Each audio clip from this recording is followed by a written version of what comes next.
여러분 안녕하십니까? 갯녹음 등으로 사막화되고 있는 동해안 바닷속 생태계를 살리기 위해 대대적인 바다숲 조성 사업이 추진되고 있는데요. 지원 수중 취재 결과 별 효과가 없는 것으로 나타났습니다. 수십억을 들여 조성한 바다숲이 1년 만에 황폐화되면서 예산만 낭비하는 것 아니냐는 논란이 커지고 있습니다. 이종우 기자가 보도합니다. 지난해 강릉시 연곡면 영진 앞바다에 대규모 바다숲 조성 사업이 추진됐습니다. 17억 원의 국비가 투입돼 380헥타르에 걸쳐 감태 등 해조류를 이식한 인공어초가 투하됐습니다. 과연 1년이 지난 바닷속은 어떻게 변했을까? 수심 15m 밑에 가라앉은 인공어초는 투하 당시 붙어있던 해조류가 거의 없는 시멘트 구조물로만 덩그러니 남았습니다. 상당수 인공어초는 기울어져 모래 속에 파묻혔고 아예 뉘어져 있는 것도 보입니다. 사정이 이렇다 보니 해조류를 기반으로 하는 어류도 거의 찾아볼 수 없습니다.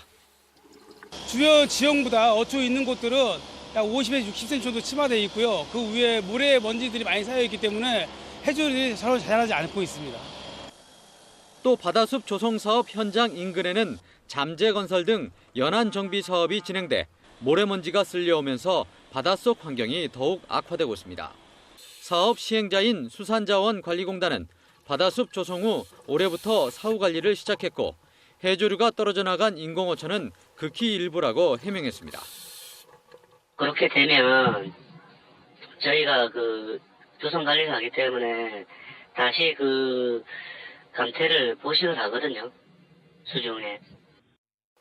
하지만 전문가들은 광범위하게 해조류가 떨어져 나간 인공어초가 산재에 있다는 것은 위치적으로나 생태 환경적으로 문제가 있다고 지적합니다. 착성이 안정적으로 됐다 하더라도 설치한 위치 지점에 따라서 파도라든가 여러 가지 에너지에서 특히 동해는 굉장히 파도 에너지가 큰 해역입니다. 그러면 거기에서 탈리됐을 가능성도 많이 있다고 봅니다. 매년 수백억 원의 예산이 투입되는 바다숲 조성 사업. 서식환경연구 등 면밀한 사전조사 없이 이루어지는 인공어초 투하가 오히려 예산만 낭비할 수 있다는 지적이 커지고 있습니다.